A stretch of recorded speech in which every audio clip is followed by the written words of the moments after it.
Okay, this third soup here is one that is so delicious and is just gonna wow your guests because it's so original.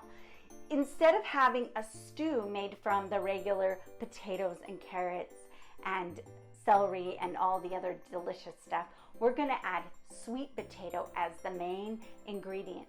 Now the sweet potato is gonna make it a little bit sweeter, but yet you've got all those other veggies making it savory. So let's get on to this recipe.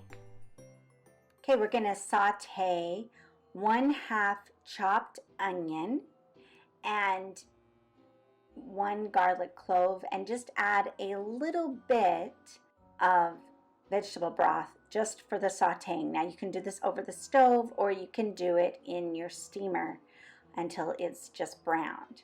Then you're going to add 4 cups of veggie broth, and then you're going to chop up 4 sweet potatoes, and then 2 large carrots and 2 large celery stalks, and I like them choppy, like really thick.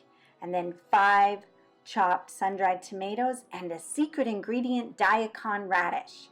Do about 1/2 cup of diakon radish and a cup of fresh peas. A tablespoon of vinegar, you can use coconut vinegar, and 2 tablespoons of nutritional yeast. A teaspoon of turmeric, a teaspoon of paprika, and a teaspoon of cumin. And I love spices. And then of course, add some fresh cracked pepper in there. That'll really add to the flavor.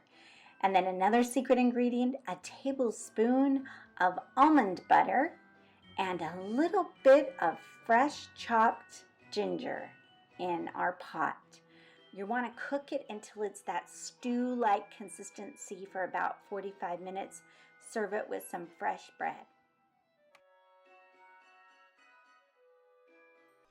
Wasn't that just amazing? Now again, remember to head on over to the Master Food Artist and download that Smoothie Obsession, and it's got a lot of little surprises in there and you'll really like that. And share and like this video, and until next time, I am hoping that I brought out the best in you and your food, and I loves you.